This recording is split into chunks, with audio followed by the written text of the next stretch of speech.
So can you just unshare the screen, please? Yeah. Yeah, it's done. There we go. Live on Facebook. Live on Facebook, yes. I'm gonna start the broadcast now. Yeah. So that attendees can.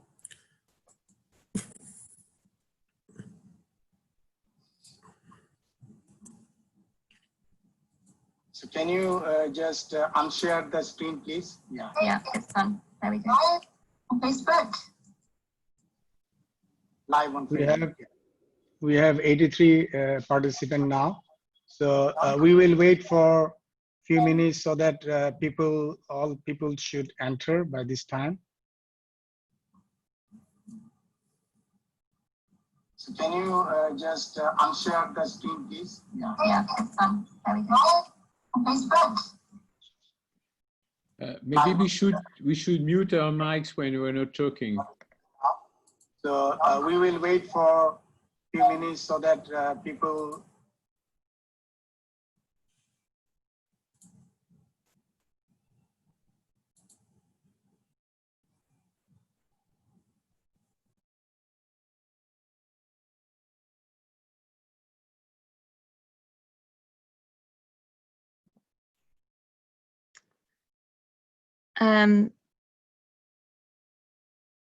Just the speakers, anyone who, if you're connected to Facebook right now, you should probably just close the window so that we don't hear the feedback coming from the Facebook feed.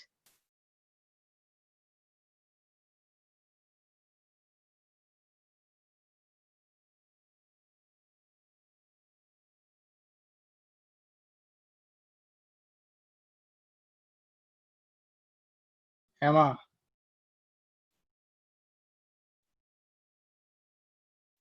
Emma. Yeah. Facebook is live now? Facebook's live.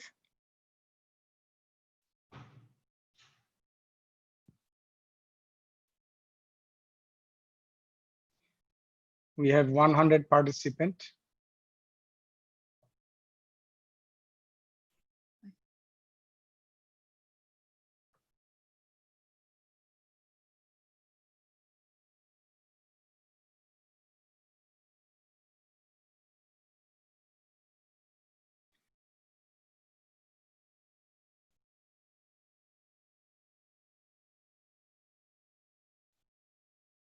Emma, just to check, the recording is on.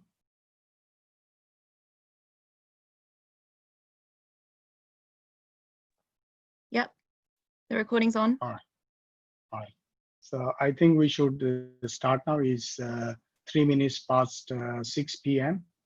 Here in Dhaka, and maybe past 12 GMT in global timing.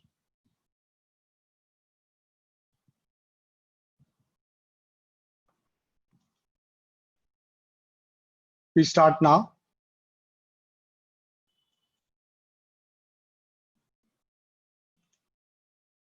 Dear friends, colleagues, architects, planners, urban professionals, civil society representatives, and all other stakeholders present today at Zoom meeting and also in Facebook Live. Good morning, good afternoon, and good evening to you all. I'm architect Ishtiaque Zahir Titas, a practicing architect from Bangladesh, representing UIA International Union of Architects. As the co-director of UIA SDG Commission, I welcome you all to today's webinar. This is UIA's 4th Urban Thinker Campus. We thank Wall Urban Campaign for giving us the opportunity to host the event. The topic of today's Urban Thinker Campus on COVID-19 is architect response in reshaping our cities that are resilient to the pandemic situation. The talk will include the ideas concerning to prevent homelessness, lack of water, sanitation, actions in informal settlement, introduce safe, affordable mobility, generate innovative idea of open space to ensure well-being. This will lead to better cities for the benefit of all, while making cities more resilient to any pandemic crisis for the future. Let me tell you about our campus now. Our discussion will start with opening remarks by UIA President Thomas Bonnier. The panel of 5 discussants are researchers, academicians, and practicing architects from different parts of the world. Natalie from Denmark, Yves from France, Joel from Hong Kong, Sid from Brazil, Kevin from South Africa. I'll introduce them later on. The session will be 90 minutes in total. Each panelist will speak or present for 5 minutes on the new urban solution in reshaping our cities, perspective from the country or regional experience. In second round, the panelists will also respond to the round of questions, 3 to 4 minutes each. Lastly, the open mic will be given to registered participants for 20 minutes, and then conclusion. Among us today, we have UIA President Thomas Bonnier. He practices both in USA and France. He was the past president of American Institute of Architects. I will now give the mic to Thomas. Please welcome UIA President Thomas Bonnier for his opening remarks, please. Thank you, Ishtiaque. Thank you, Natalie, as the co-chairs of our Commission on Sustainable Development. Thank you, panelists and guests. I can see the panelists, but not all the guests, and it does seem to be over 100. So welcome. 5 years ago, we were all, I think, basking in the warm afterglow of COP21 and the feeling of hope for our planet and for our society. Our circumstances are very different today. In addition to the grave climate crisis we face now, of course, the pandemic and the attendant economic crisis that goes with the pandemic and is almost worldwide, and perhaps a political crisis as well in terms of leadership in various countries, certainly my own country and perhaps others.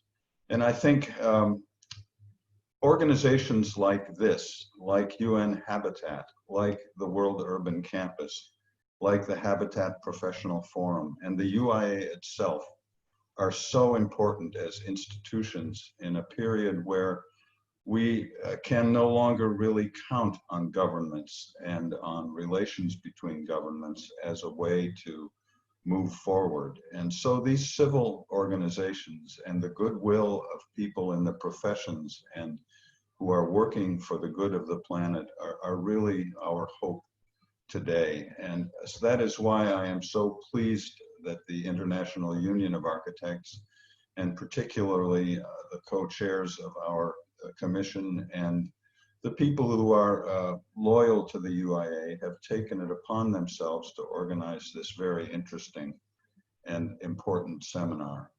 And I think the subscriptions we've had are a testament to the interest in this topic and the importance of this topic.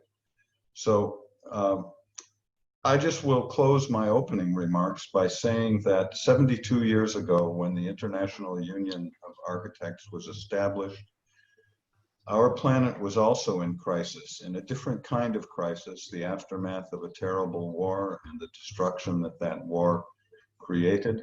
And architects of goodwill at that time from 27 countries, but now representing more than 100, got together and organized the UIA as an expression of hope and faith in the ability of design, of urban design, of town planning, of architecture, to improve the human condition and to advance us in the face of difficult challenges, many of which Ishtiaque mentioned at the opening: the plight of people who are impoverished, the difficulty of those who don't have access to space, to clean water, to food, all of these difficulties that so many on our planet face. If there is a silver lining in all of this, I think it is certainly that we are re-examining the foundations upon which we design and the way in which we look at urban settlements, even architecture itself, and the very underpinnings of our profession and the values that drive it. So I think that is a hopeful message for us. We hope for an end soon to this global health crisis. We hope for a proper resolution without a great cost, additional cost in human life. And in the meantime, we have to work very hard to help those who are most in need and to ensure that our societies move forward and can face the future with the hope and confidence that we know is part of our profession. So my very best wishes to you, my thanks to the panelists for taking the time to join. I am going to stay with the program. It's very interesting and I will listen and stand by. So I wish you the very best and I thank you, Ishtiaque and Natalie and panelists and all the guests for inviting me to join you. Good luck, I'm listening. Thank you, Thomas. Thank you. We move to our speakers now. Just to let you know, before we move to the speakers, among with us today joined the co-chair of World Urban Campaign. Urban Thinker Campus is an initiative of World Urban Campaign. The co-chair Sudeep Chachra from India. He's from ActionAid. He's with us today and he's listening to us. So I will now start with our first speaker.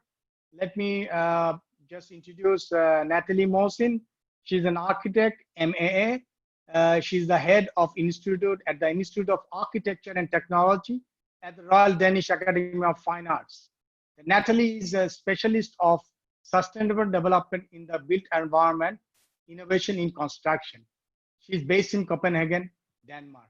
I give the mic to Natalie now.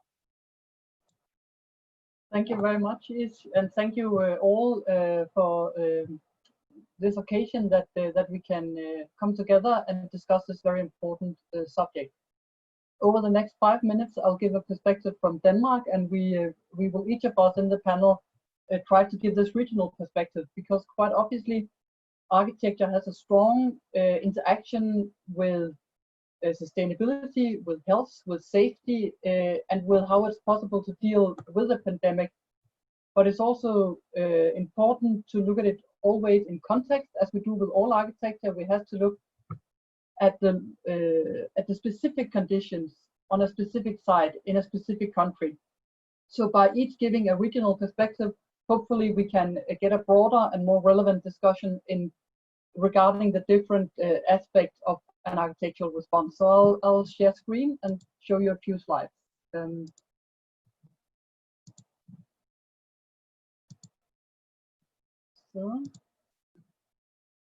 So the first slide I want to show you is an image of the iconic Arne Jacobsen, the modernist architect from Denmark, who among his many beautiful buildings did this hotel in Copenhagen.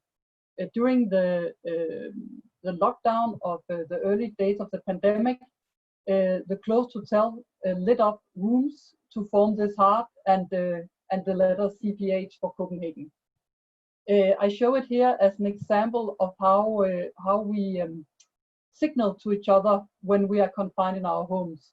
In Denmark, we have seen a lot of people putting candlelight in their windows at night, a way to signal to the outside, to the neighbors, to people across the street that we are here. We are still a community, although the public space is empty, the streets are empty.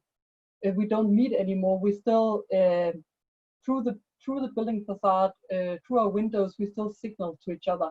I think that has been quite beautiful. It's a show of solidarity, and it tells us about how architecture, and not just the windows of architecture, but all of architecture is also a cultural expression that ties us together and that signals between members of society, signals about participation, presence, and of course the values we stand for. My second slide, and I know this has many different expressions across the globe, but that's the important aspect of how to create temporary or repurposed spaces for emergency services. And we have seen very many important initiatives in this regard during the pandemic. In Denmark, the most iconic has been the white tents. They have become an image of the popular mind, and they are testing sites that have gone up all over Denmark. It's an important aspect of architecture. It's always been important in emergency response, also to displacement, to humanitarian crises, that we can move fast and get a roof up fast to protect the vulnerable or to address a crisis. We have seen it in this crisis as well, and it's an important part of aspect of architecture that we have to continue to develop. For my third slide, I'm moving towards the gradual reopening of society. We have had experiences with that over the last couple of months in Denmark, and it's going on now many places in the world with all the complications that are held together in this difficult question of how to reopen societies safely. It's in Denmark we had a very quick and efficient close down. You would still see Denmark on the top 15 on the deaths per million capita, but we had a very early and efficient close down, which helped us towards never overwhelming our healthcare system, but also helped us towards being able to begin reopening fairly early. Reopening is not easy. It's super complicated, even in a very well-organized small society like the Danish.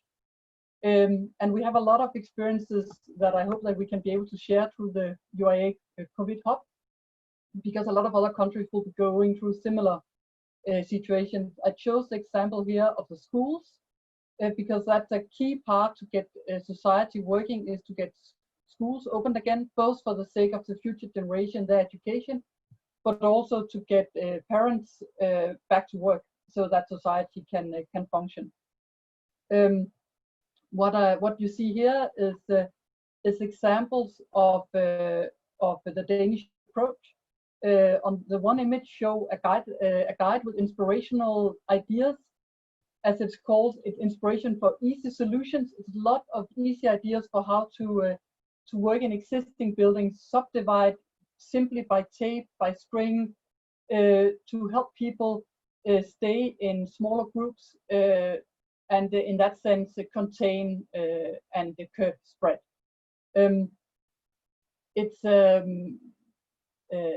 It's complicated because obviously in Denmark we have experienced that the spaces we had for schools, kindergartens, nurseries were not big enough to create a good social distancing, and that has of course meant that a lot of students have had to stay home or only come to school part-time. But part of the problems have been solvable in the architecture, in the built environment itself, by simply subdividing and creating new organization, new logistics, new movement, by one-way movement through corridors, by marking space and dividing it between different groups of the personnel. Then moving further into the reopening, we begin to see that this will also mean a new culture of life in public spaces.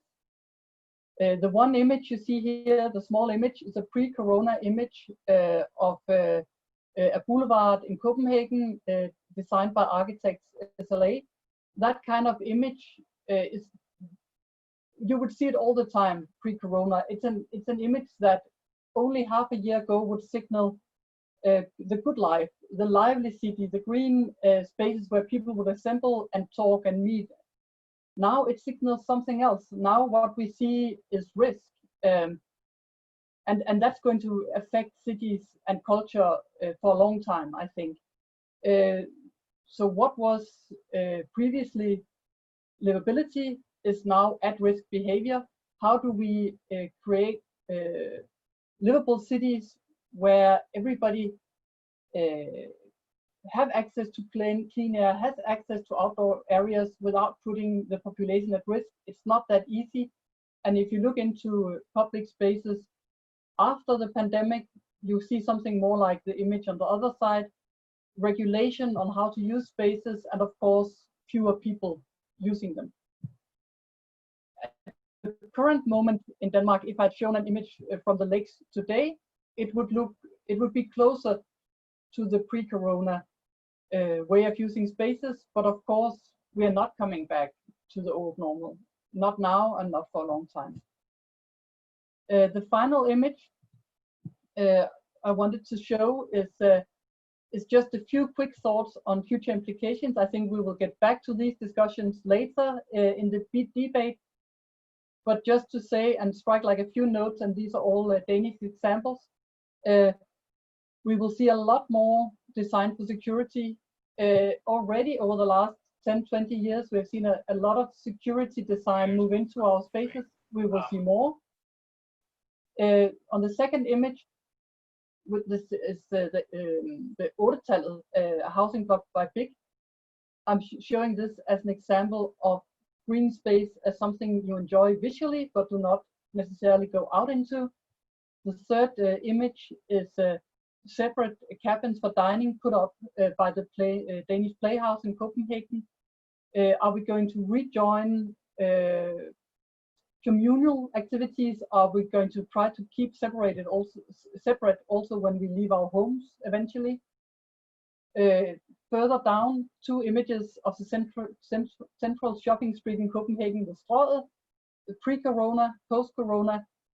What is the future of the sort of the living city, of a city where people physically shop, meet each other, where you have active shopping streets? Is that all moving online? And then finally, some of the modernist architectural developments like the nursing home, where we try to be more specialist, more advanced. Now we're seeing that this is also very risky. It exposes a vulnerable group. Will this be the end of a lot of these inventions of the modernist era? Will it be the end of the nursing home? So this was just a few thoughts here for the beginning, and I'll seize the word and give it back to you, Yves. Thank you, Natalie. Thanks for your perspective on your country and region, Denmark. Now I move into Yves Monnot. Our next speaker is Monnot, a practicing architect from France. Through his trade union activity, he has been engaged for years in a holistic environmental approach within a professional training organization campaigns. So the architects understand the role they must play to rebuild resilient world. Yves Monnot, please. So, hello everybody, hello from Paris. I prepared some slides to show you what is the situation right now with the lockdown in France and in Paris mainly, and what lessons we can learn from what's going on to prepare a better future. I will now, start the PowerPoint.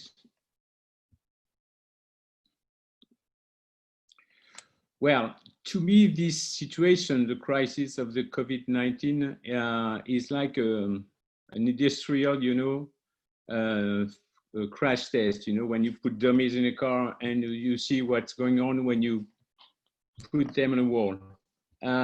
It will help us, to understand what will happen when will be the globe. I mean, the Earth will be facing all together the crisis to come, which is the climatic crisis.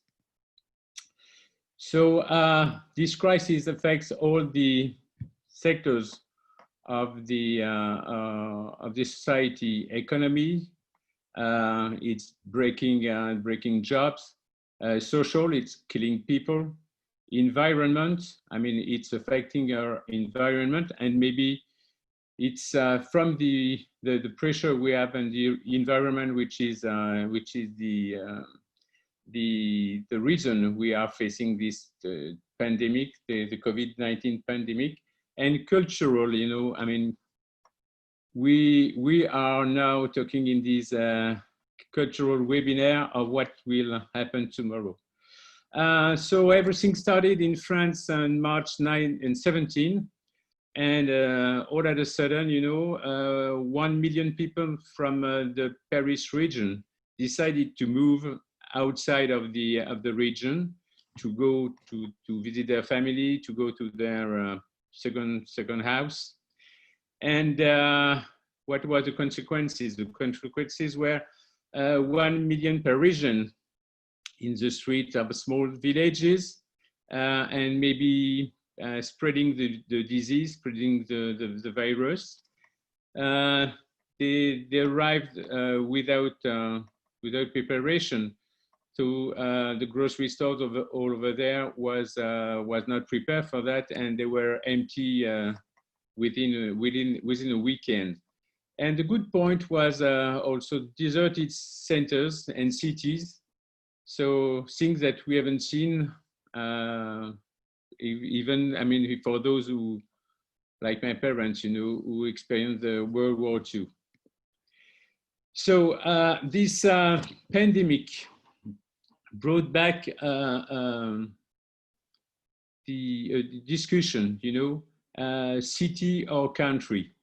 I think we have to take care and not to jump right away on the home sweet home situation, you know, because we know that it means this individuality means that urban sprawl, and urban sprawl meet pressure and nature. So we know that this nice animal, the pangolin, you know, was not prepared to see so many people, and we were not prepared for the virus it was bringing.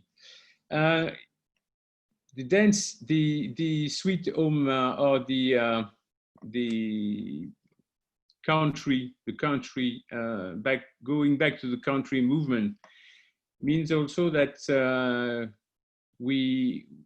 it will bring back more. It means more consumption, you know, from a city, a big city or a dense city or a spread city like Houston. The rate goes from 1 to 6. And also we know that life expectancy is better in cities than it is in the country. Density, what are we talking about when we talk about density? I don't mean the horizontal or the vertical zoning, which bring people to live in one place and work in the other. I prefer the city like the Haussmannian, the French architect, the Haussmannian city, which was mixing people, you know. In the Haussmannian city, you had the bourgeois living on the lower floor, and the student of architecture living in the attic, and in the between workers. So everybody who was working was living in the same place, and we even had stores and retails on the ground floor.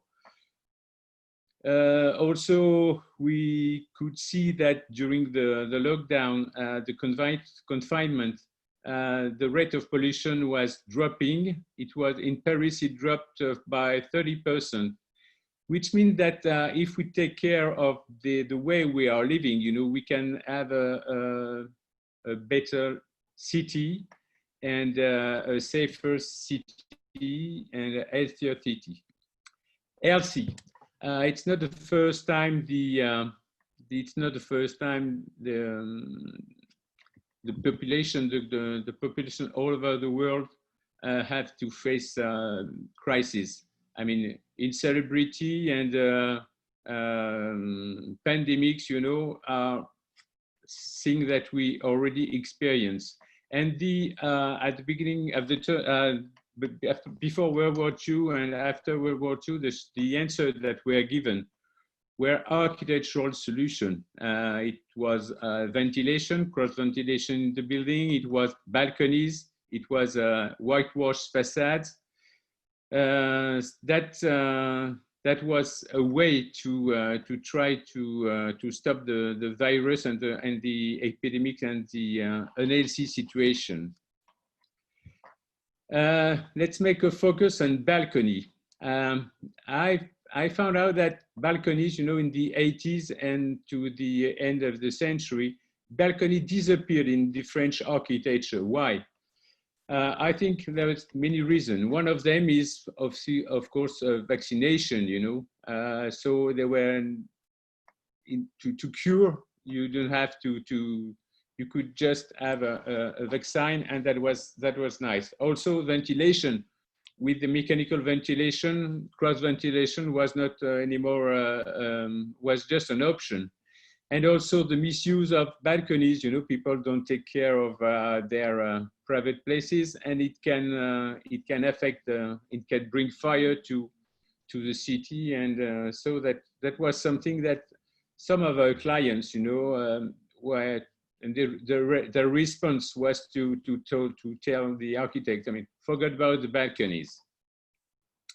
But they made a comeback at the turn of the century, and now this is the kind of architecture we've produced. And I mean, new architecture with balconies, with outside green spaces outside, but also a comeback of the city, like the Osmanian city, that comes also with the so-called gentrification. But I mean, it means that we have the activity in the city, not outside the city, like with the modern architecture movement, which was putting the activities outside the city. Now there's a new step that we are making. I call that agri-city, like agricultural city, like not aggressivity, but agri-city.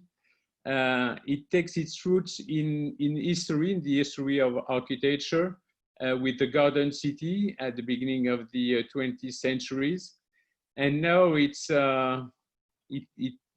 brings a solution, you know. I mean, one of the problem we have to face is to find land for farming, and in fact, the city can be the solution for one part of the solution for the problem of bringing the consumer closer to the producer, and maybe makes the consumer become a producer.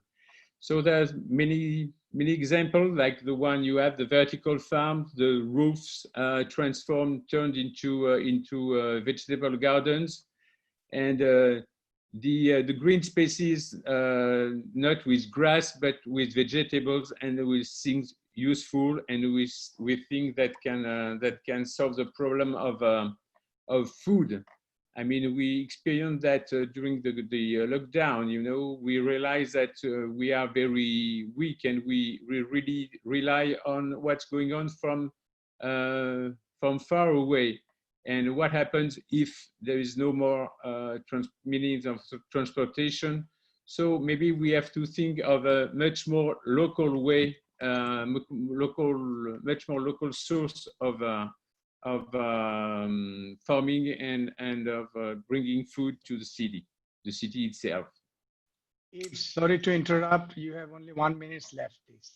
1 minute? No, it's not enough. I mean, I'm kidding. Wait, just one point. You know, okay.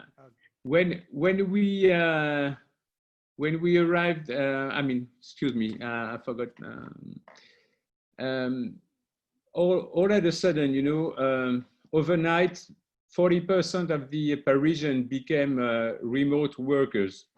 And I mean, it's not easy to sleep and work in an apartment, in a bedroom, which is at the actual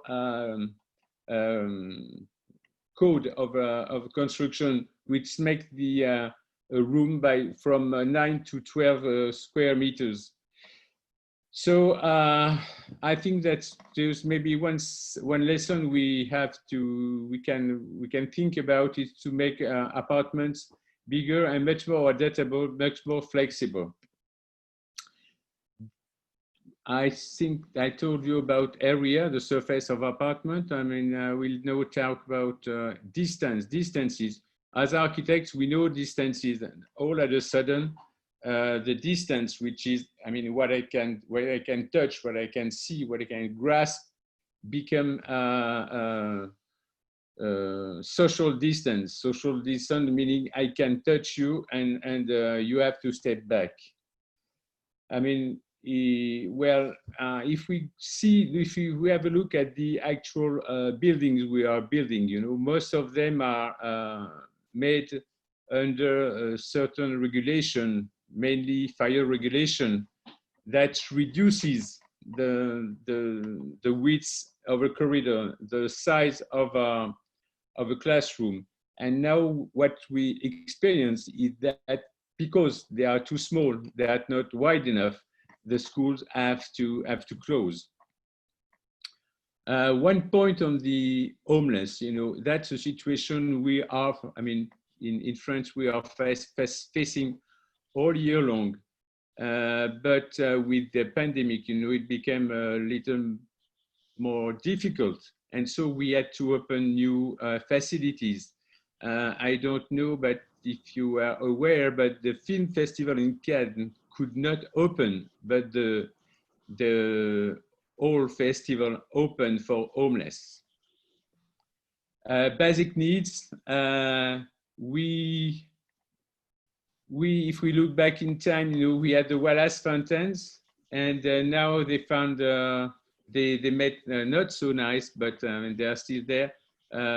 Because when you are in the street and you can wash your hands, it's nice to find a fountain, but the city and the infrastructure has to be prepared for that. So that's a point that should be added to the future resilient city. Mixed city is also an aspect, and I will stop with this example. You know, at the beginning of the 20th century, all over Paris, there were the so-called bains-douches, places where you could swim, where you could practice sport, but also where you could wash yourself, wash your clothes. And with modernity, you know, all the apartments were including bathroom, toilets, and so on. So they closed part of this, they stopped providing this, this service to the people. And I think that's maybe something we should think about and think to that when we make a public facility, we should design it so in a way that in certain circumstances, like a pandemic, it could be open to everybody and to needy people who need them. And also it could be something in the building code, you know, for the public facility and maybe private facility, so that in certain conditions, in certain circumstances, we could have much more sanitary facilities for everybody. Virus, the last one, the virus, you know, I mean, we are remote workers. We are on webinar right now, but we have to think that we have to think also to prevent the privacy and to prevent our documents, our life, and so to think about the virus and hacking that could be made by in with economical purpose or political purpose. Thank you, Yves. Welcome. Yeah. Thank you very much. This is a very diverse topics you have covered within your, you had some more slides. I'm sorry about that, the timing. Now I will move to our next speaker, Mr. Joel Chan. He's the chairman of Planning and Urban Design Committee of Hong Kong Institute of Architects and vice chair of Hong Kong Professional Green Building Council. His many award-winning projects shows great emphasis in environmental and social inclusive design consideration. Mr. Joel, please. Hi, Yves, could you stop share your screen? Yves, could you stop share your screen? I can stop sharing. Okay, you're right. No, I'm not sharing. Not anymore. You have to stop the sharing. Okay, Stop okay. Is it okay now? Okay. Yeah. So, hi everyone. This is from Hong Kong. So, I think all, as you know, Hong Kong is a high-density city. So, typical metropolis. So, today I would like to share with you what we are doing and what we will be doing in future for our city. So, the pandemic situation did affect everyone in various aspects. And in the professional sector of Hong Kong, we are affected by from macro to micro scale. Traditionally, Hong Kong is highly praised for its high efficiency and high density miracle, and is a showcase of the success of the capitalism. But in fact, in this pandemic, it promised to reveal whether this is the best way to plan our city. Do we have other priorities other than efficiency? So traditionally, Hong Kong has a central CBD. I think for those who has been to Hong Kong, you probably have been to this CBD district.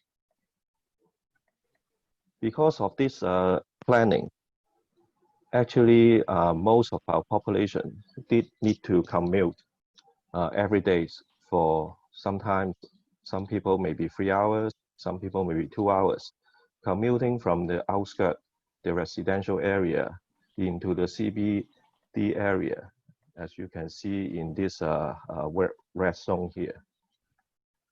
So this is a dilemma. Actually, those most poor people and underprivileged people, they spend a lot of time traveling to the CBD, but the richer people actually live closer.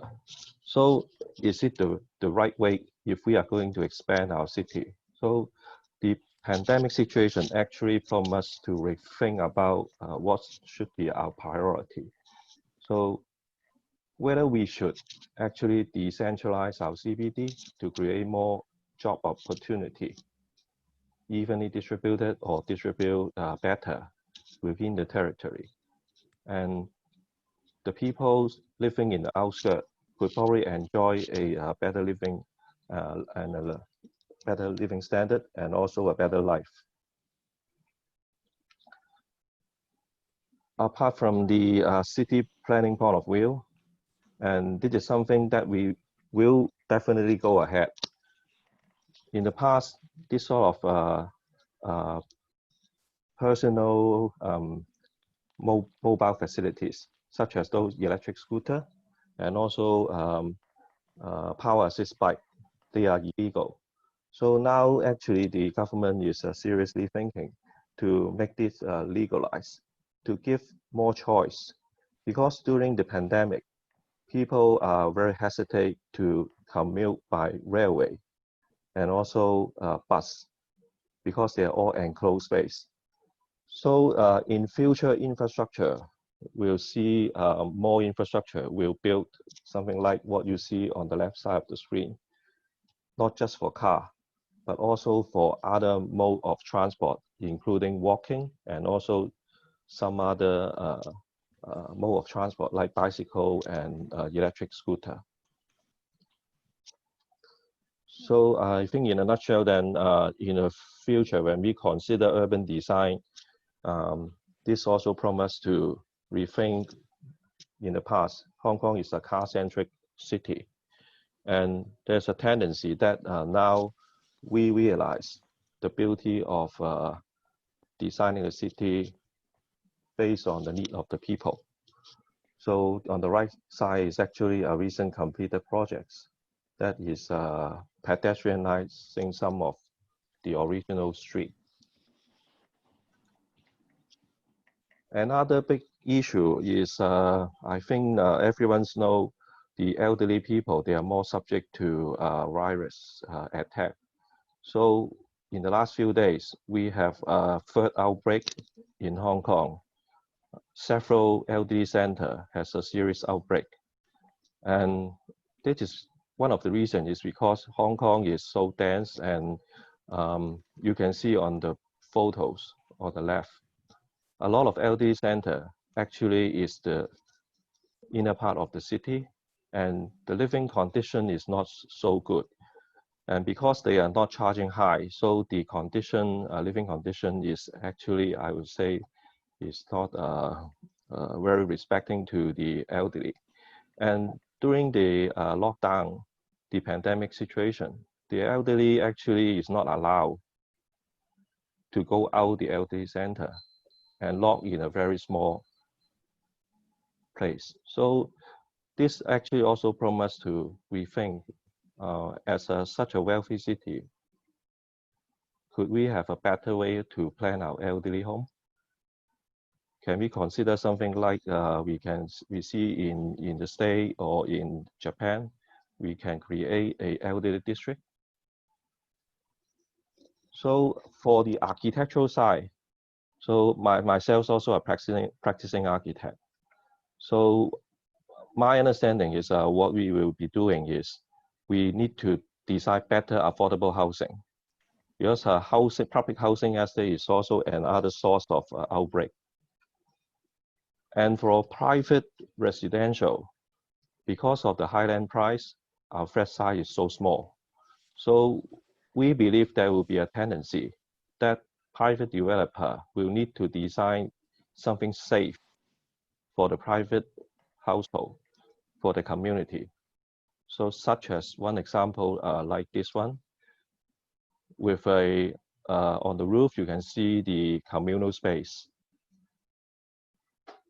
And also another phenomenon that we observe is people now hesitate to go to traditional shopping mall, which is fully air conditioned. So some shopping mall in the past were designed to be passive ventilated and passive lit.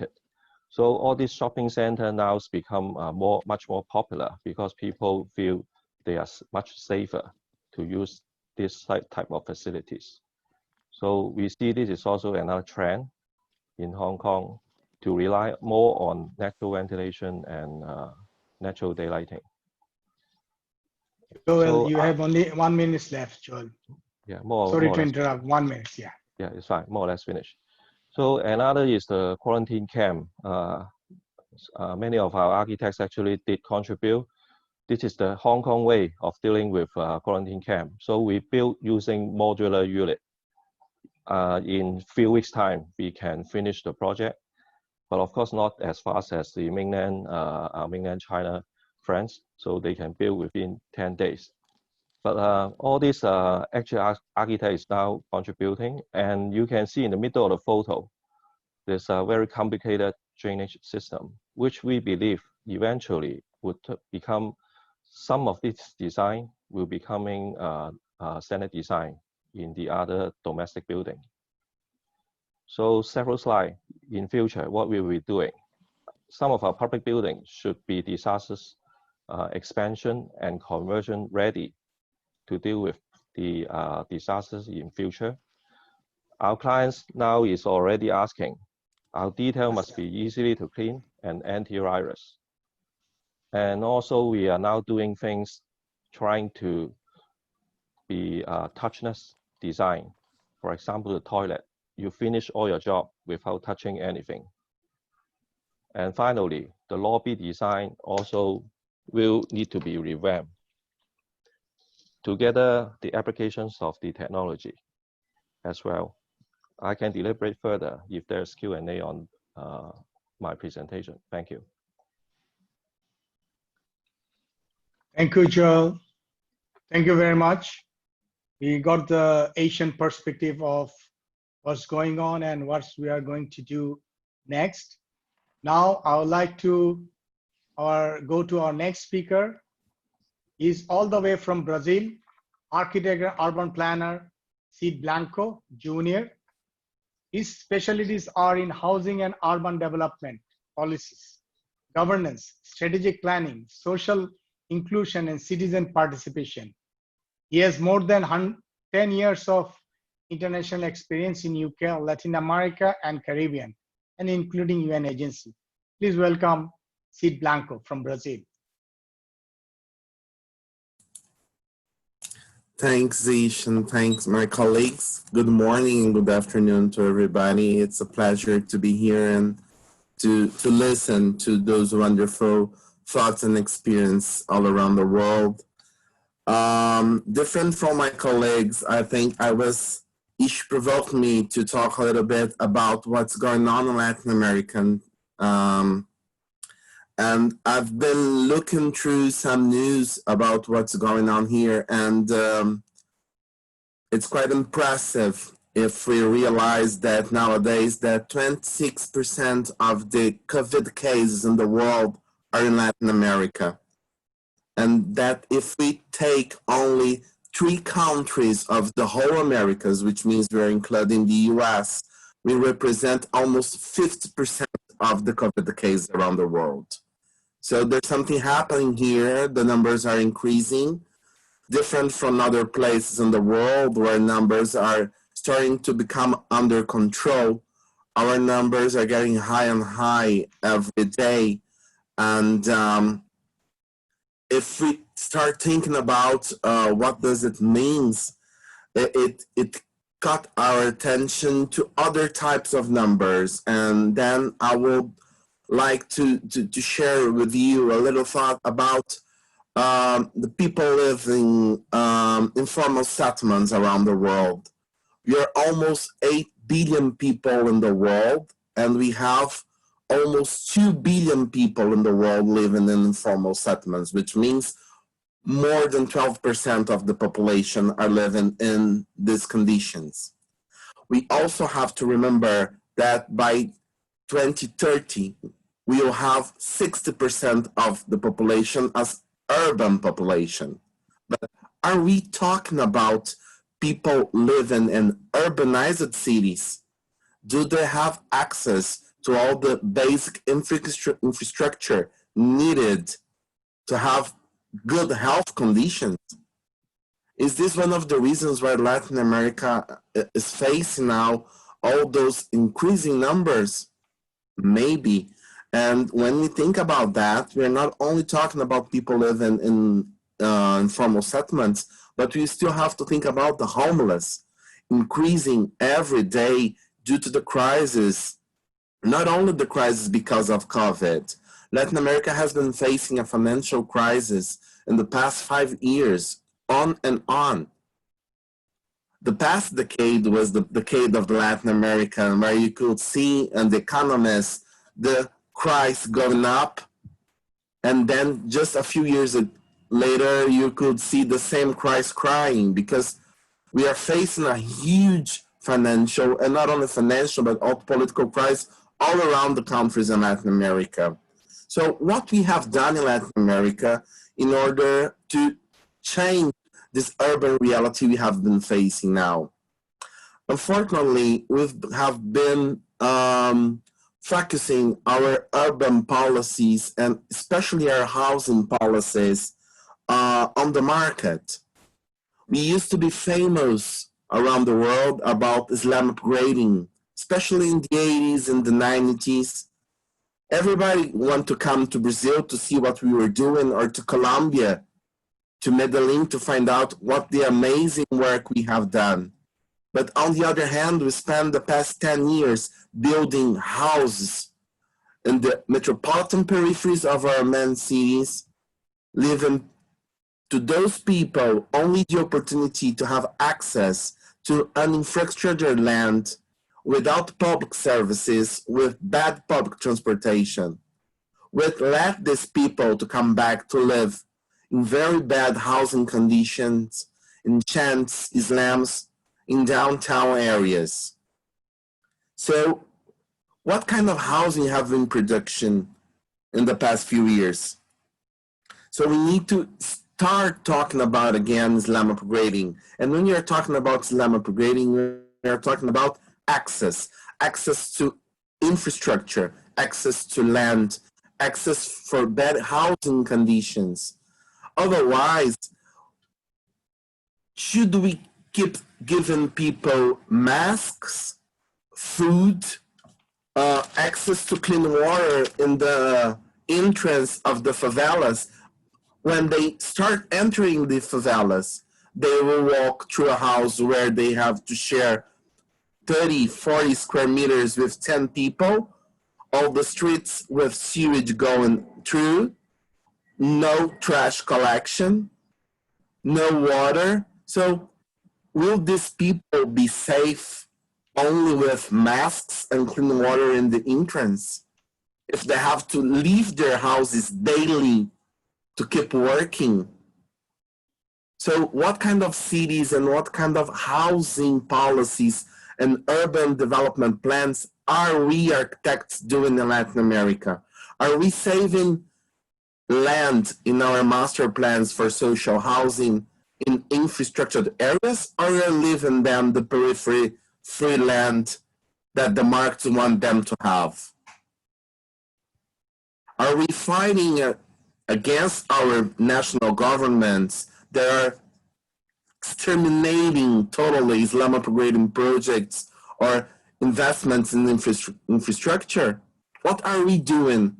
Our unions, our institutes, our organizations. So we must guarantee access to urbanized land for social housing and Islam upgraded resettlements. Yeah, we need to talk about Islam upgraded resettlements again. Why? Because we need to not only provide infrastructure, but better housing conditions to the people. And not only about the unity. We have to guarantee that they are out of risk areas. They are out of our protected areas, environmental protected areas. We have to provide them safe places to live.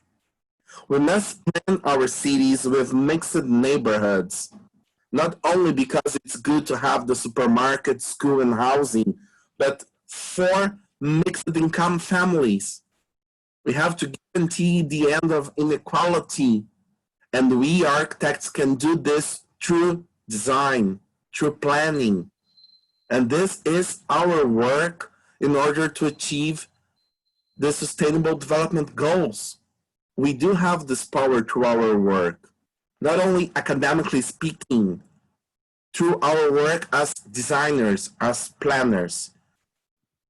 We must rethink how to include those families in our urban world, which is different from the urbanized world. We need to give them access. Otherwise, I think that COVID will be the first pandemic of this era, because they are start to find other virus, other things, other mutations, and people will not survive not having this out of standard living conditions. So we have to discuss again how to improve people's living conditions in the world. Thanks, Ish. Thanks, everybody. Thank you, Sid, for finishing within the time. There was some question that people wanted to hear about some real housing problem, and you talked about favela.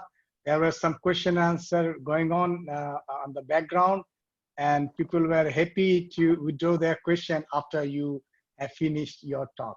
Thank you, Sid. You could touch people's mind.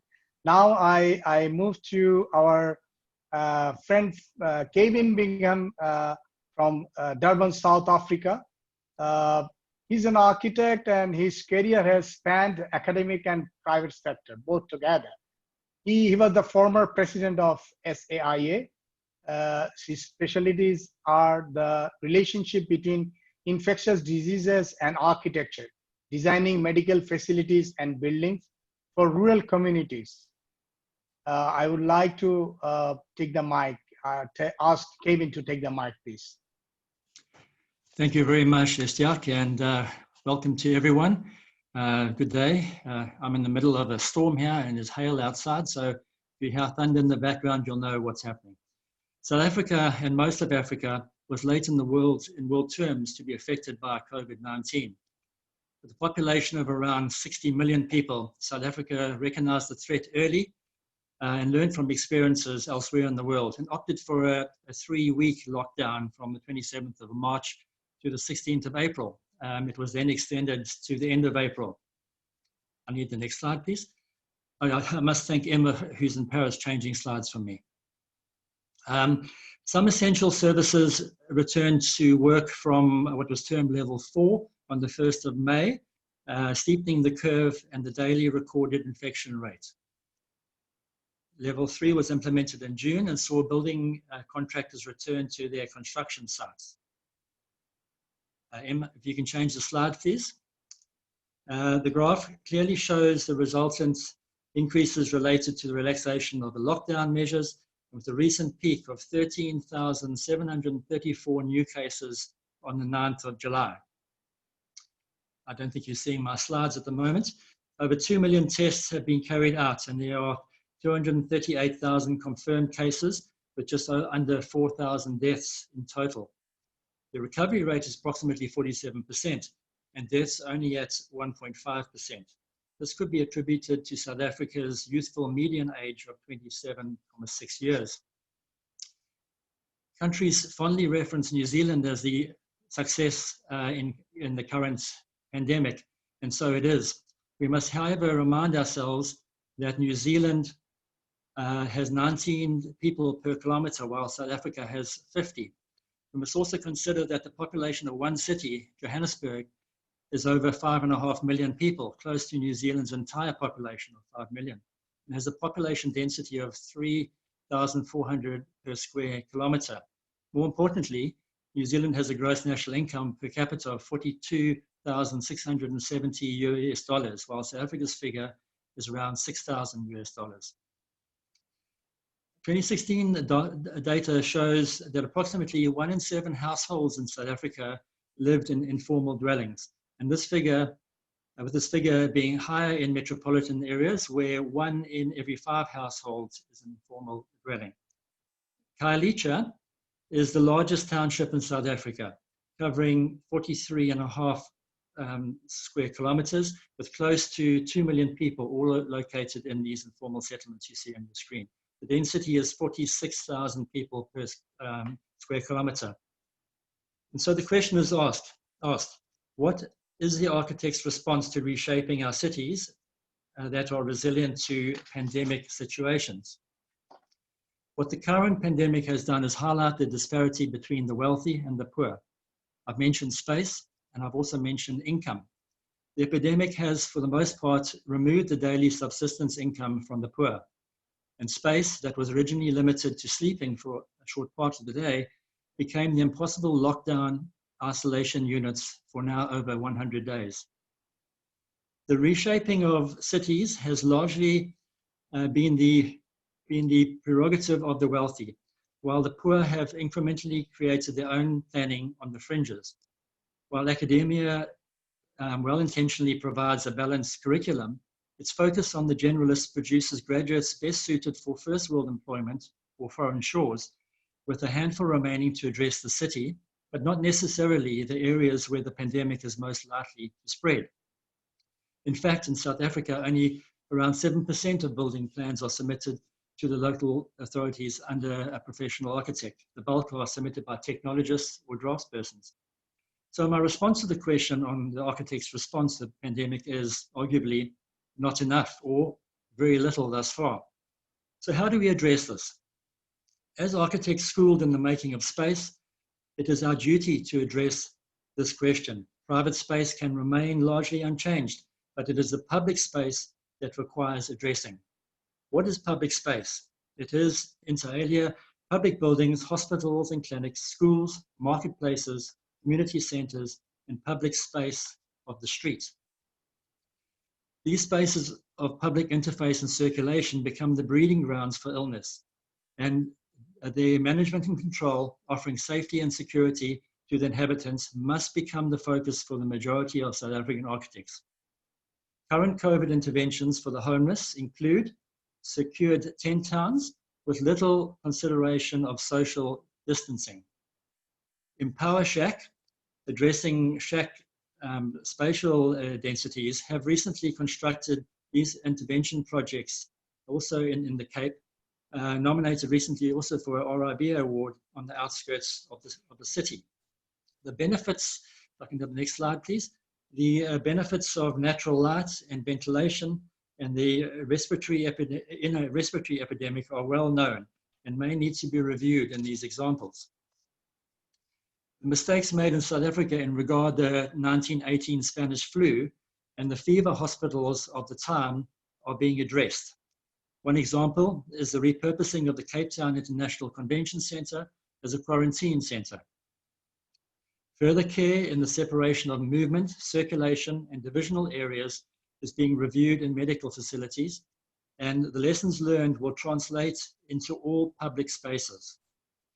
I've recently been involved in a study of the increased risk of contracting airborne diseases in medical facilities through the US-based Fogarty Fellowship.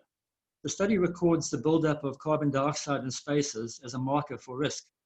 One sample was the Khayelitsha District Hospital in Cape Town. Some images I've shown you already. Designed by ACG architects, this is a good example of the use of courtyards and a mix of natural ventilation and selected air conditioning spaces. The area studied fell well below the recognized risk levels, with the greatest readings being in the staff rooms. Our public outdoor spaces in Khayelitsha are currently being studied with the community's participation for upgrading. I will elaborate further on public spaces when I come to this question section. Thank you very much. Thank you, Kevin. I was about to ask you to stop. Thank you very much for the good timing. It's been a wonderful presentation. We have heard different part of the world, what's going on around, and we actually lack of time, lacking a big number of time. So I will ask 5 questions to our 5 panelists. I like them to answer very briefly so that we can move into the open question session, because a lot of people are already raised their hands. So this is first round. I hope I will ask people, our attendees, if you want to raise any question, there is a button called question and answer. You please be very brief, because some people are trying to write the question into chat box. Please do not do that. Please write it into the question and answer session. So we will do it after we finish our round of questions. So I will start with our second round. Come back to Natalie again. I mean, it's a generic question because during the pandemic lockdown situation, all public transportation systems were shut down. The world is now reopening in a new normal situation. No matter what, public transport remains as an essential service in the extended period of pandemic crisis. How can we design a mobility solution that is safe, affordable for city dwellers? As an architect, on the other hand, is the concept of compact city and walkable city prioritizing the pedestrian and bicycle? I mean, the city where you come from, is the bicycle over transport, public transport is a timely solution, you think? Please. I'll share a single slide.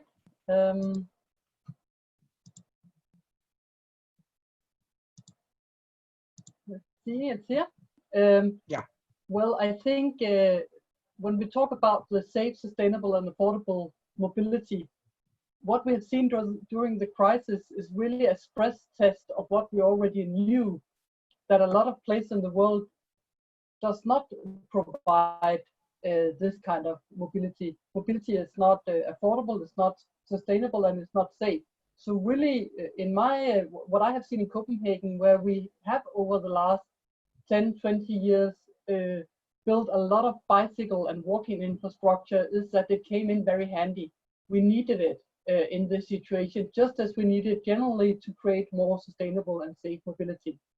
The image I show on the one side is the bicycle snake, a piece of architecture by Danish architect Dissing and Weidling, one of the many solutions trying to create new routes, more sustainable transportation routes in old cities where spaces have been built for cars and not been easy to access on car or on bike. But we can build new. When we build new, we can build for bikes and for pedestrian accessibility. But also in existing cities, we can add new layers of infrastructure and prioritize other forms of transportation over the car. The other image I show is from the Gale Architects report, Public Space and Public Life during COVID-19, where they have gathered. It's interesting. It's available on the COVID Hub, the UIA COVID Info Hub, and I'll recommend that to all listening in, because a lot of the information you're asking for is available there. This report is also available on the COVID Info Hub. And it's interesting because Gale Architects have collected data from Copenhagen and a number of other Danish cities to try to understand how public space has been used during the lockdown and during the COVID situation. And actually, although overall mobility has gone down all over the world, also in Denmark, what we have seen is that local movement by pedestrians and by bikes in local areas where people live has gone up. And really, I think that just shows us that we have to develop cities where, just as what Yves was talking about before, and what also Joel was talking about, these long commutes, the long movement from here to there, we have to make cities that are sustainable. And with sustainable, I mean, of course, sustainable in an environmental way, but also in a humane way, that you can have that you are able to live a life where you are, that there's access to the outdoors, that there are green areas in each local area, and not just somewhere central or somewhere some hours away. We have to think about context in smaller, with a smaller reach context where you can bike or where you can walk.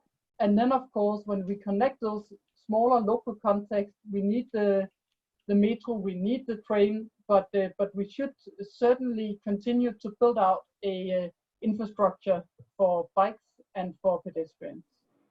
Thank you. Thank you, Natalie, for your brief response.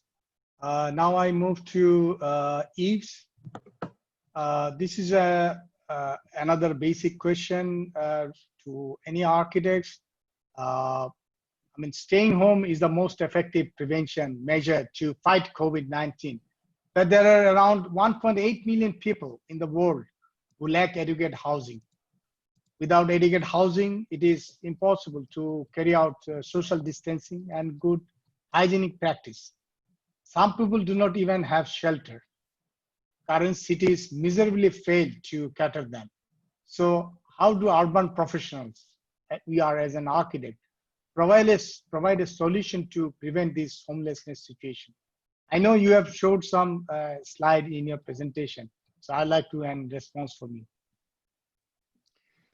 Thank you, Ish. You know, if I had the answer, you know, I would be running the whole world. You know, homeless, you know, is a situation which is not very important in France and in Europe. But I mean, with the climatic crisis, you know, I'm pretty sure we will have to face, you know, waves of people leaving Africa, because I mean, the climate will not be safe enough for them. I mean, it will be just impossible to live. There will be no more farming possible, and so on. So, I mean, that's a situation really we have to take into account. What can we do? I mean, we had lots of homeless at the beginning of the 20th century and the turn of the 19th and 20th century in France and all over Europe. And I mean, the slide I was showing with the bain douche, you know, was some kind, I mean, history can bring the answers to an actual problem. I mean, if you looked at the plan, you know, there were two sections on the plan of this bain douche. One was for the sports facilities and the other one for the sanitation. You know, when you go to the swimming pool, you have to take a shower. But I mean, this shower can be used also by somebody else at some other time of the day. And like also gymnasium that can be turned into dormitories or into shelters. I mean, those are bad situation, bad answers. But I mean, they are the only answers. I mean, we can bring. I mean, I can think about facing the unacceptable situation of homeless. It's the responsibility of our governments mainly. I mean, I was listening at Sid. You know, for sure, when you have a dummy, you know, at the head of the government, it's much more difficult to think about the future. I mean, we are part of an international organization and association. This means that we are thinking not only of what's going on in our country, but we are also at the window looking at what is going on on the other part of the world. And I mean, when I was in the street, you know, and when I was looking at the TV and what was going on in France with people dying by hundreds, I mean, I was thinking, wow, what will happen soon in Africa? What will happen soon in Southern America? And I mean, that's what is happening today. I mean, let's hope that we will find the solution to shrink the development of the disease. I mean, the answers architects can bring, you know, the only thing that I can think about is for the future, for the next waves, for the next pandemic, is to incorporate in our program, in our design, you know, flexibility, adaptability. I mean, one city hall or one bain douche, you know, can be used as a bain douche, as a city hall, but also can share facilities just in case of emergency. We have to think about that, you know. That's my point, and thank you for asking.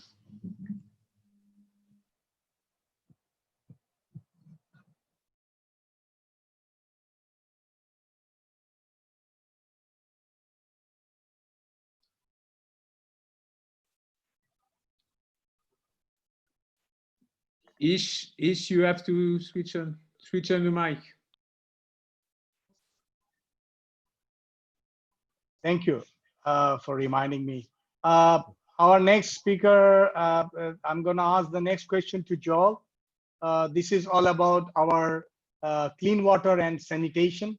I mean, to maintain the health and well-being during this pandemic situation, we frequently wash our hands with soap and water, and it's a mandatory and highly effective to slow down the virus spread. The basic human right to access to affordable water and sanitation is now a matter of life and death. Currently, 2.3 billion of global population is deprived of clean water. So my question is, what is the innovative way to improve the access to clean water and sanitation during this pandemic situation and maybe later on? So Joel, thanks, please. yeah, thanks, Yves.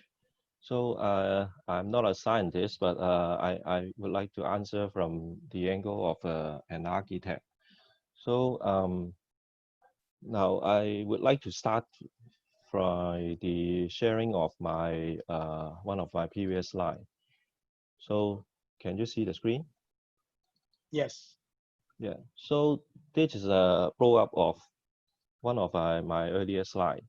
So in fact, the architects in Hong Kong working with the engineers actually review the previous standard in the drainage design, because some of the confirmed case in Hong Kong did actually spread in the sanitary system because of the bad design vent pipe and also the drainage pipe and blockage of the drainage pipe.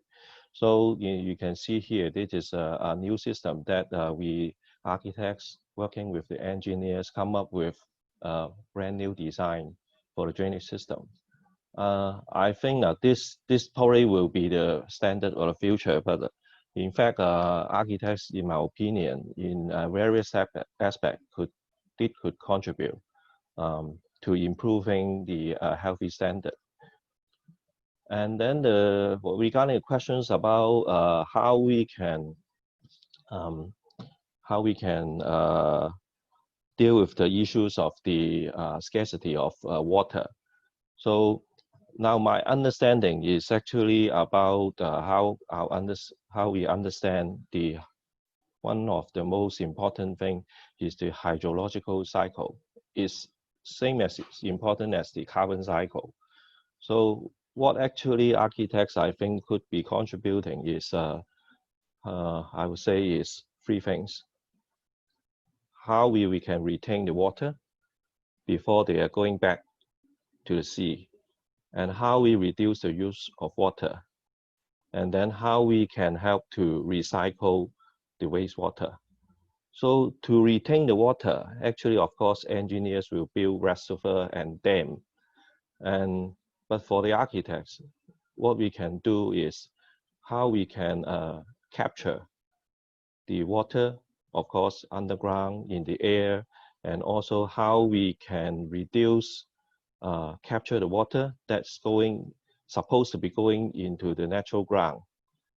But they are because of our design that we pave everything, and then all the water just run off to the sea. So all this actually architects can contribute.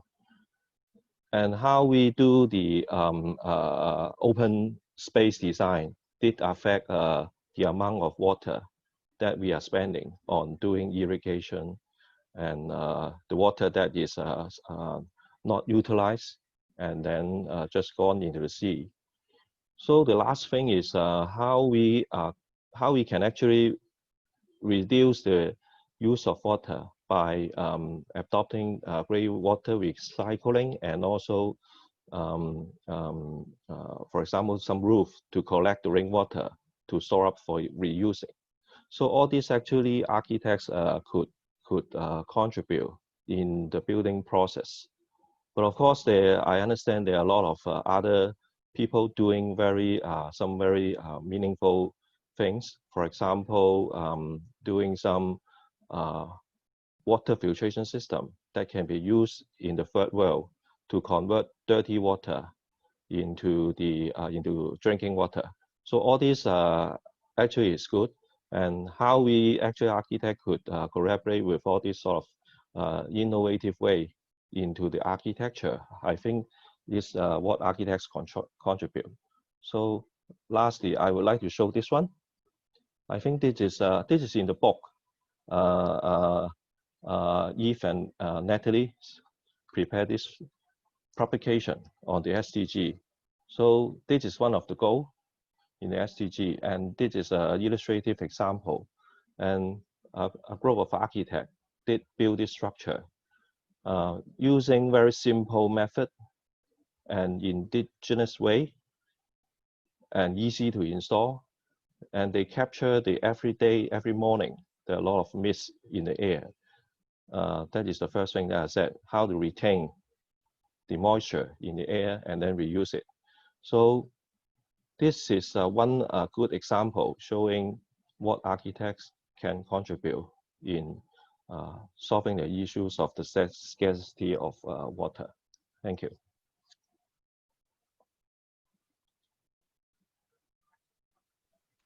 Thank you very much, Joe. It's been your Hong Kong experience says that the architect through designing issues in our life. Now I go to our next speaker.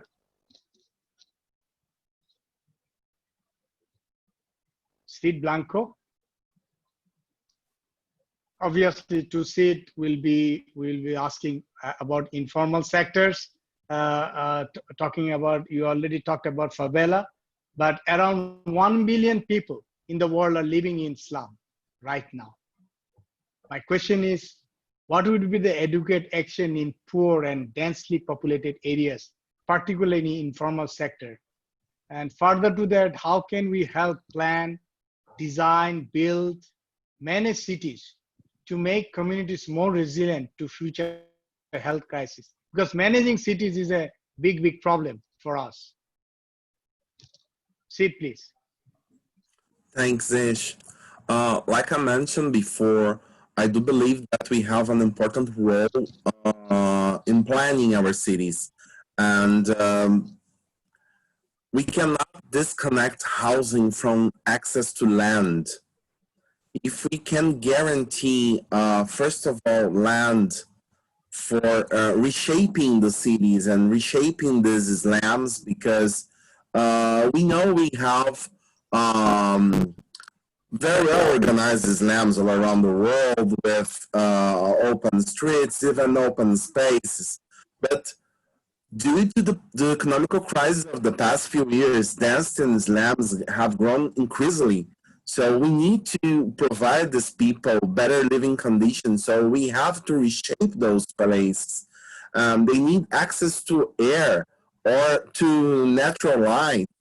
Rocinha, which is very famous in Brazil, it's one of the highest cases of tuberculosis.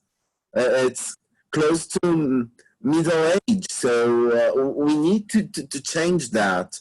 So we have to provide access to urbanized land, access to social housing. We have to guarantee this in master plans, in regional plans, because in metropolitan areas, housing is a metropolitan issue.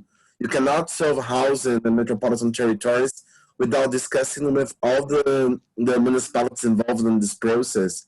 And since planning, urban planning, and it's one of our duties, and designing better houses and improving houses is also a duty of architects and urban planners. We have to fight for that. We have to work with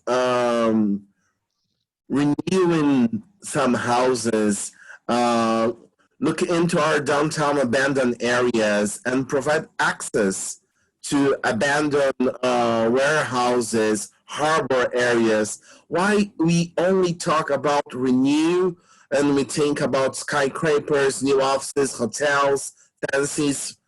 Why not think about social housing in those areas? Why not give access to these people to this type of land? And we have to discuss the improvement of slums. We have to talk again about slum upgrading, because these people also has the right to remain in those areas. But we have to guarantee basic infrastructure and better living conditions in their own houses. So I think this is the way we can start, at least start trying to do something. Putting a place for these issues in urban planning.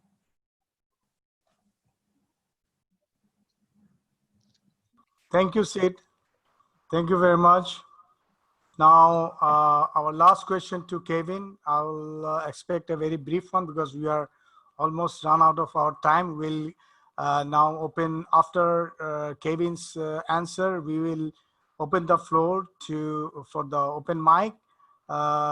Obviously for Kevin, this is a question. The most of our urban areas, developing megacities, it lacks access to open spaces.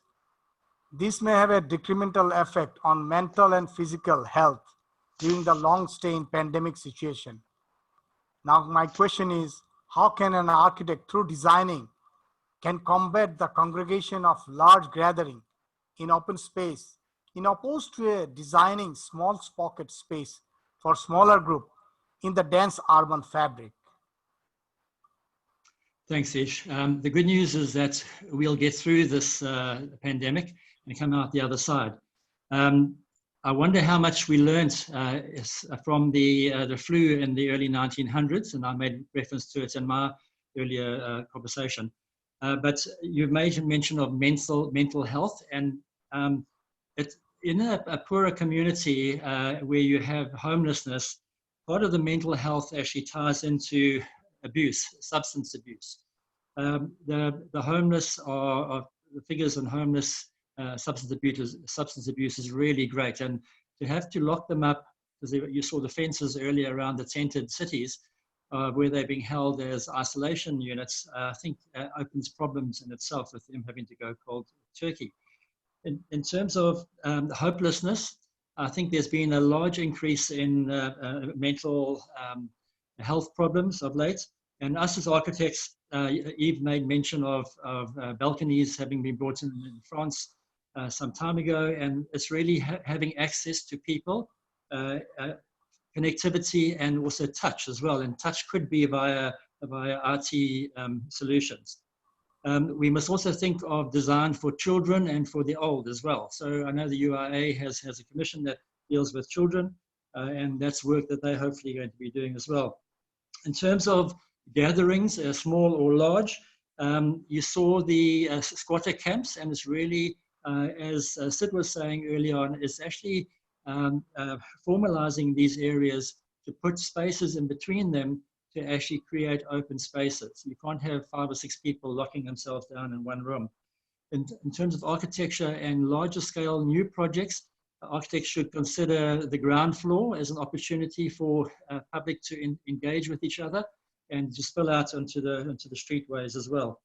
But it's really difficult when you have a poor community without food and without employment to actually expect that they're going to be able to isolate themselves for any period of time. So the importance is upgrading and upliftment. Thank you. Thank you, Kevin. Now we have almost finished our time, 1.5 hours, but I think we will take some questions because a lot of questions are here. Even our opening remarks, our UIA president also had a question here. So floor is open now. I've got almost 20 questions, but we cannot take all this question. I will start with one that is towards Natalie or Yves. It says that Mr. Baudif. So when we are talking about COVID-19, the problem is mainly dealing with the standard that we use to apply for development of activities and the behavior of the users. In my point of view, it does not affect the shape of the envelope of the space. So it can be a question or a comments, you can respond to that. The behavior, can that affect the shape of the envelope of the space? Yes, well, Natalie, please. Well, I would say that both yes and no, because obviously I think if you talk to Thomas or to the staff of the UIA headquarters in Paris, which is a very tall building accessed by the elevator, that's a very difficult building to use during a pandemic like this one. My son's school, on the other hand, which is a flat building with many doors to the outside, is easy to subdivide into lots of little units where you can come in and go out and have your own bathroom and not meet the other groups of students, and thus contain spread from one group of kids to another. So certainly the typology, the distribution, the way we organize the logistics can make it hard or difficult to adapt the use to this situation.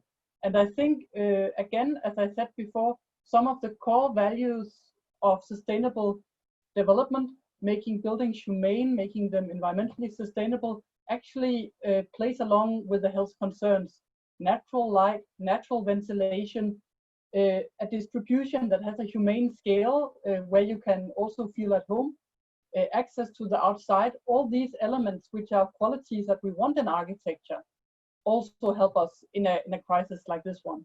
Not to say it's one-to-one, but just to say that when we redesign for the pandemic, let's remember our other values and let's find the places where they overlap so that we can advance the combined agenda of sustainable development. And I think that's also one of the special things about architecture's contribution that we are able to overlap a number of the challenges and issues and bring them together in helping create frames for life that are livable, both for people and in regard to the limits of the planet. But just briefly, if I may, is all the wonderful questions. I've seen a few of them along the way on the Q&A.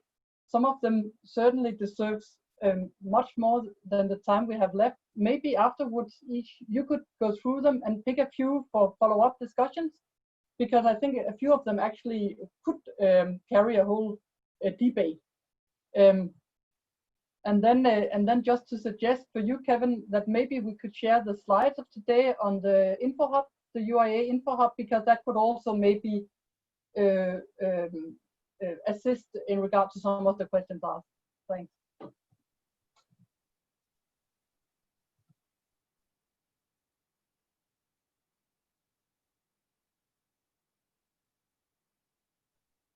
Ish, can you turn on your mic, please? Yeah. Okay. Next question is from Sandeep Chachra. He is our World Urban Campaign co-chair. His question to Yves. He says it's a great presentation, while Yves raised the issue of French housing and mixed housing. The key question in divided cities based on class or race, etc., is the question of worker access to land and workers' housing. It will be good to hear ideas and visions of workers' housing and the right to city itself. That's a big debate, actually. How can lessons from pandemic inform the future of cities in terms of the above challenges? Sandeep Chachra from ActionAid. Maybe it's a big question, but you can answer in a very shortly. Very shortly, you know, a mixed city. I mean, the resident city has to be with different kind of population. You know, I was showing the section of an traditional Haussmannian building, which was mixing the population. You know, workers on the upper floors, the bourgeois on the main floor, and also retail and stores and offices. You know, everything was mixed. And if we, I mean, I could speak much more about the Haussmannian city that we're discovering, you know, but it was really well designed and thought. I mean, you had facilities all over at a within distance. You had a park at a within distance, and so on and so on. And if you look at the plan of Paris, I mean, you will see that we had really a good example over there. What can I say about mixing? I mean, even if we had good examples, you know, it is required by law in France that every city all over the country received at least the minimum 10% of social housing. And in France, we have now something like 5 million social apartments. So I think it's a problem for the architects, but it's mainly a problem for the society and for the governments and for the politicians, you know. I mean, we have to push them, we have to show them that it is possible, that the only way to live together is to live together. I mean, to be mixed. I mean, I tell you one point. During the lockdown, you know, we found out that many of the people who were working in the hospitals, you know, they were not living close to the hospitals, but they were living in the suburbs. So the government decided to pay for the cab, for the taxi, for them to go back and forth from their home. I mean, the next solution is to bring them, the guy who is sweeping the floor, the guy who is selling the cigarettes and so on, you know, if those people could be living close to where they work, that is the solution, and that's something we have to put in plans. Thank you, Yves. I will move to the next question to Thomas. This is a very fundamental question for our organization, a global organization like UIA. The questionee attendee has been anonymous, but I will still take no. The question for Mr. Thomas is, in your opening remarks, you have mentioned that the governments are playing politics, institute, and civil organization can provide support, guidance, and help. My question is, if government do not acknowledge this institute, even if they have support from general people, can they be effective, the institute?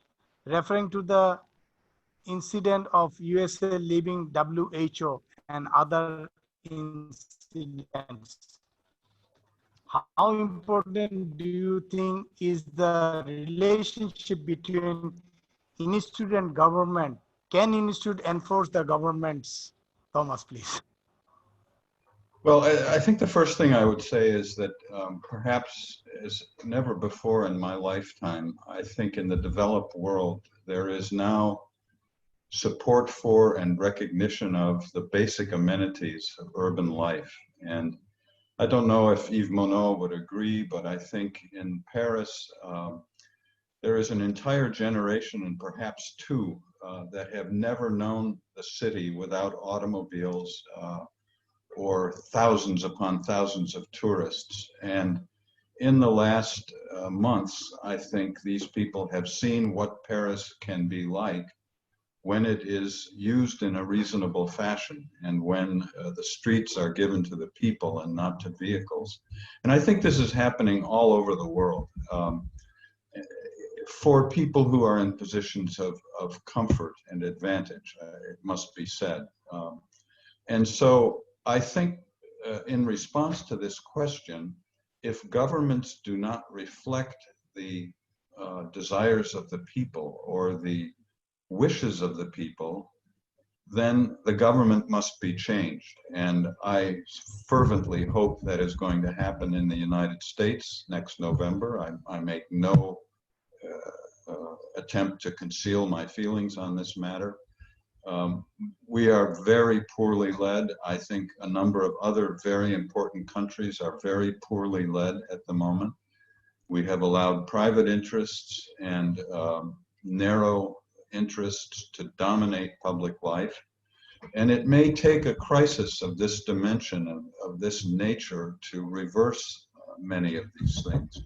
So again, I end where I started. I think if we find that our governments are not responsive, if they are incompetent or incapable, or in fact hostile to the public interest, then it is institutions like ours, like the International Union of Architects and the United Nations organizations, and with all of its flaws and all of its difficulties, the World Health Organization. These are institutions that carry a flame we cannot allow to die. And I think it is up to each one of us to act in a political manner and to assert the values and the knowledge that we have and can bring to the table. And again, I think there has never been a time in my life, for sure, where the public has been so receptive to new ideas. Think what you will about the mayor of Paris, but the fact that she has been reelected, to me, indicates there is popular support for this reversal of the use of public space for private interests. And that's a very important trend that we can seize upon. That's a long-winded answer, but I believe fervently that if we show examples of things that work, if we point, as Natalie and Ishtiaque have done in the SDG publication, to solutions that are appropriate to a particular geography, to a set of ethnic and cultural underpinnings, to economic conditions, people will seize upon these examples and they will find ways to adapt and use them.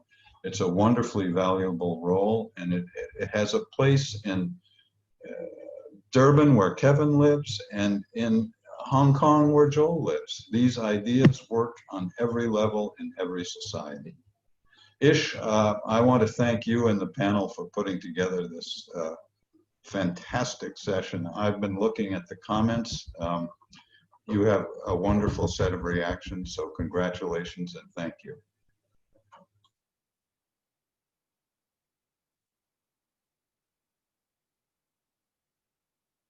Thank you, Thomas. It's true that governments have started to listening to peoples. It's truly that public spaces are given to private entities for the benefit of people. So it's already sharing, and I think people's voice, architects' voice, we are the stakeholders, we are the people, we are the voice of the people, we are the professional group working on the ground to implement these SDGs, goal number 11, and also the new urban agenda. And our ground is, we are the implementing agencies, the professionals, we are working on the ground. So things are already happened. I will just read out one comments from a professor from Columbia University.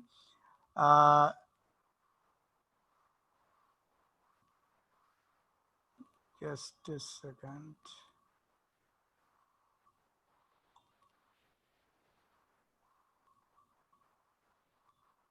Actually, the comment was that world has started listening to us, and this is our time. The urban professional architect should be very bold about our voice and speak loudly so that our voice being heard by the governments. This was Professor Jaramillo from Columbia. I will give the floor to Yves. You raise hand probably. Want to say something, Yves? No. Okay.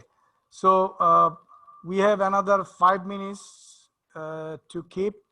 I will take another questions from Jayanta Pereira from Sri Lanka. He's a senior member of Arcacia and our ex-Zone A Vice President. Jayanta Pereira says, how does the COVID affect architectural education, especially regards e-learning? Maybe Kevin can answer, or anybody can answer to that. I can answer to that. In South Africa, I can only speak about the local context, but quite recently, we have been working through a program called Open Architecture, which falls under SIA, South African Institute of Architects banner.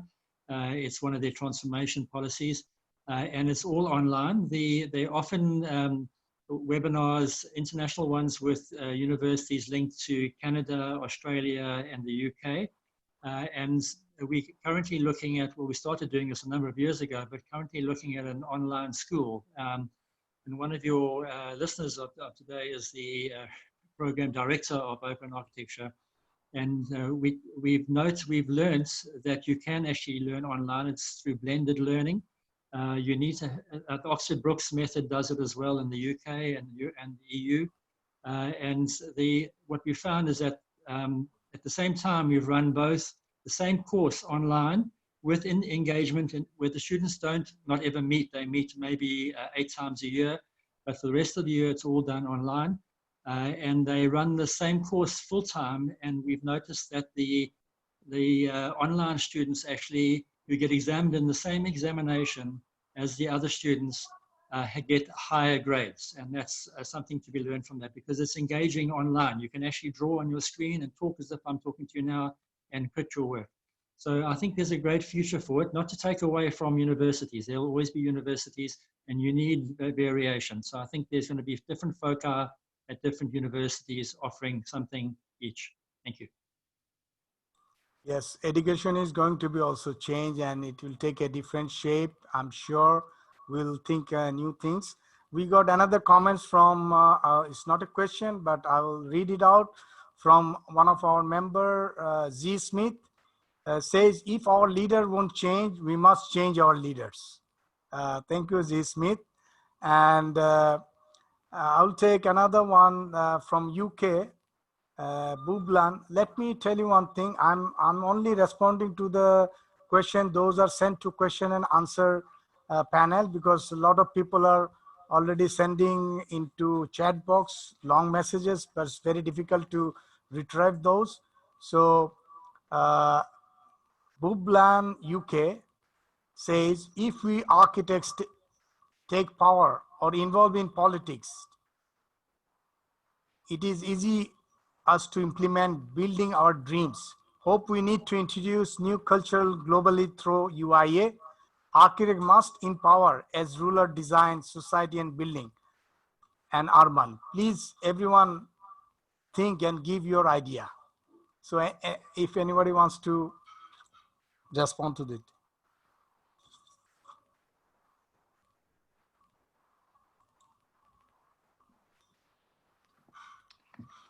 Ish, maybe I will try to add some words about after that question.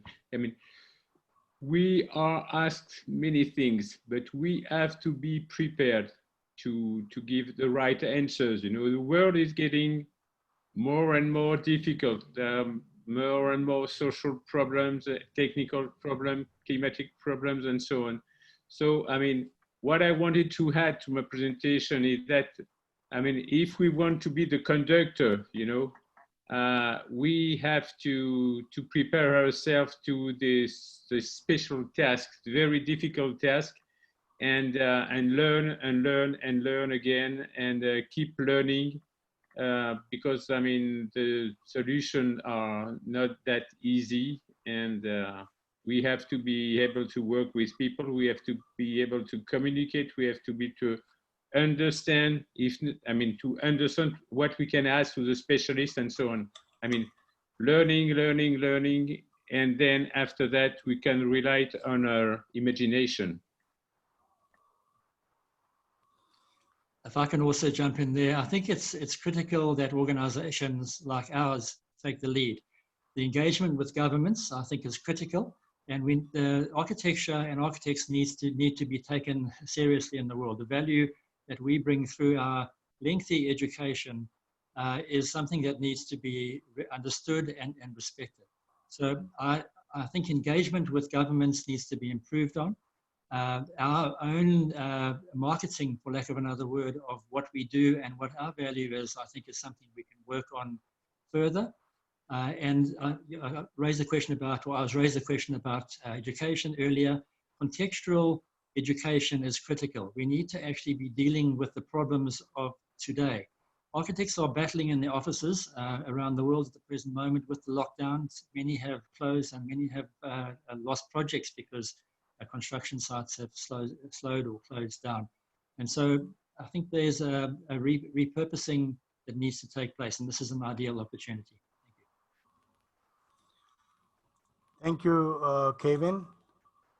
And we have one last question from Bangladesh.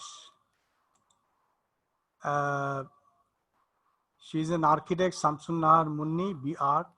She's working with local government department.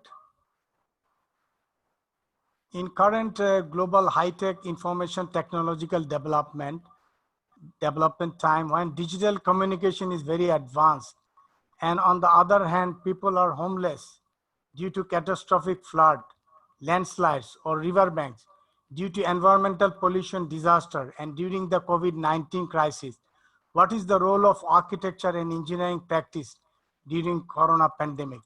This is a generic question, but at the moment in Bangladesh, we are, along with the pandemic, we had a cyclone, we have managed. Now we are having flood, that is also we are managing. So this is a natural disaster we fight every day and trying to resolve our issues. So if anyone can answer to that, please. I think I can try to answer, Ish. I think that when she mentions, especially if she's working with local government, and we are in the time of technology, but we're also in the time of in the era of data. We have a lot of data available in order to help us developing our programs and projects. So we should start not only working with inspiration, but also with accurate data in order to develop our projects. So how to fight against floodings or landslides and things like that. We have numbers that shows the percentage and when it happens, when it's going to be safe, the highest, the lows. So I think that we should add accurate data to our work, especially those related to risk conditions. We know we are living in climate change times, and when it used to rain, now it's dry, and when it used to be dry, now it's raining, and it's quite difficult to plan a lot of things. But we can use technology to help us develop our projects and our plans, and not only accurate data, but also work with the main stakeholders of the academic area, with the neighborhoods, with the population, can help us improve projects and plannings, especially if you are connected to not only local, but local, regional, or national or governments. And we as professionals, we have to join this as civil society or as academic or simply as a citizen. We have to be part of the discussion of these projects and plannings. May I also supplement? Ish? Yes, please. Yeah. Yes, please. So I think this is an issue of how we design our city to be resilient. So I think different cities and different regions has different issues. And in our city, actually, we also suffer, not just I think the other part of the world. We also suffer from some very severe typhoon because of the climate change. And in the past, we don't believe actually did happen. For example, the entire promenade area could be washed away in a typhoon storm. So what we're now doing in this part of the world is we draw up actually design guideline, resilient city design guideline, and we have a team of consultants and also planners to come up with revamping design guidelines of all aspects in terms of how we design the shoreline and also how we design the selection of material and also other things. So I think every region and every city could do something to try to cope with this climate change, in my opinion. Thank you. Thank you very much, Joel. I will end this question answer session with remarks from one of our past president, and then I will make the conclusion. Let me tell you one thing, that we'll have a very detailed report on this, because next 10 years is the decade of actions for implementing the SDG, especially the goal number 11. And we, from our SDG Commission, we consider all the 17 goals are important, but we have to emphasize on the goal number 11 that directly have impact on from the professionals and the architects. So you will have a detailed report within 6 days after this session, and it will be available online in UIA webpage as well as World Urban Campaign webpage. Now I will just read out comments from Sarah Jacobsen, our UIA past president. The challenge is to empower architects and urban planners to be influencer in urban definition and architecture solution that build the city and assume to be part of public policies. Governance is definitely big issues, and We are the designers and our voice needs to be heard. And UIA has been trying to make UIA's voice heard to the policymakers, different countries since 2014 through UN Habitat. And this will continue. I will now make a small remarks on the conclusion, and then we end our session.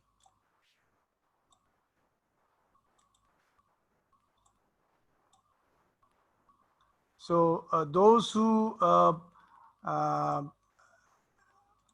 questioned and could not get the answer, I'm sure we will have more session like this and try to engage ourselves with your questions, and you will get the answer in our others report.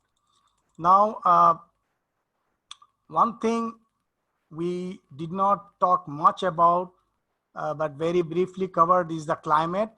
The conclusion, I would think that the climate has become more priority now. The climatic issues, to resolve those because of this pandemic situation, government will, all the member state will listen to the professionals, whatever is the required for the climatic condition. And the community-based activity and planning and design process is more important, because we have to listen to the people that we discuss. And how the society manage the large gathering space and larger events.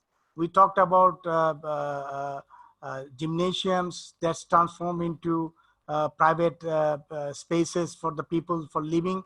So designing theater, stadium, any large infrastructure becomes challenge for architects in future, how they can be reused during the pandemic situation. We have to seek new solutions for housing and resolve the issues of homelessness. And recently in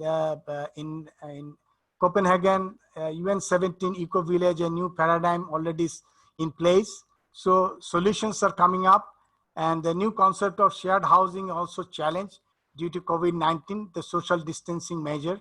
So housing is a big issue, and that's been discussed here. The change in behavior is another issue that we, as a people, our privacy level is going to be compromised. And in China, they use the QR code to locate the people, where they are going, and tracing peoples. So this will affect the privacy level of our people, and also designing. So designing appropriate sanitation system and slum upgradation is more prioritized. The public space will be redefined. And finally, we talked about favela, the slum areas. The informal sector has to be recognized as an integral part of our cities. And the right to design. This is a question raised by many people in the session I have seen. So that right to design must be available to the poorer people, underprivileged people, marginalized section of our society. And this is how we as an architect, we as a professionals can really serve well to the government, to the people, and to our society. So by saying this, we'd like to conclude our session. Thank you very much, everybody. And hopefully you will get the all these session papers within short time. And I would also like to thank our all speakers for their time and effort. If anybody wants to make any last comments in 30 seconds, you are free to do that. And also I would like to thank our UIA Secretariat for their hard work. And this was one of the big events where 447 people have registered, and we have a huge number of Facebook viewer. And also we had attendees, more than 180 people which is shown up as an registered member. If anybody wants to make any last comment from our speakers. And I would like to, before I leave, I would like to thank our team at Paris, Emma, Paula, Sonia, everybody for their hard work. Please, anybody wants to make any last comment? I'd like to, Ish, just to thank you, first of all, and other panelists, as you already have done. And just to remind people that should they want to ask further questions, they can go onto the UIA's website and look at the COVID-19 Information Hub. And there is a contact email address there that they can ask further questions beyond this. Thank you very much to everyone for attending as well. Thank you for attending. Yeah, Yeah. Hong Kong would like to thank Thomas and UIA give us an opportunity to share our voice in here. Thank you. That's why we exist. And the last and not the least, I would like to thank all the partners, Institute of Architects Bangladesh, KADK, Hong Kong Institute of Architects, South African Institute of Architects, and Brazilian Institute of Architects for their generous support and with all the resources. Thank you very much. Thank you all. See you again in next Ovenier. Thank you, H. Bye-bye. Thank you all. Bye-bye.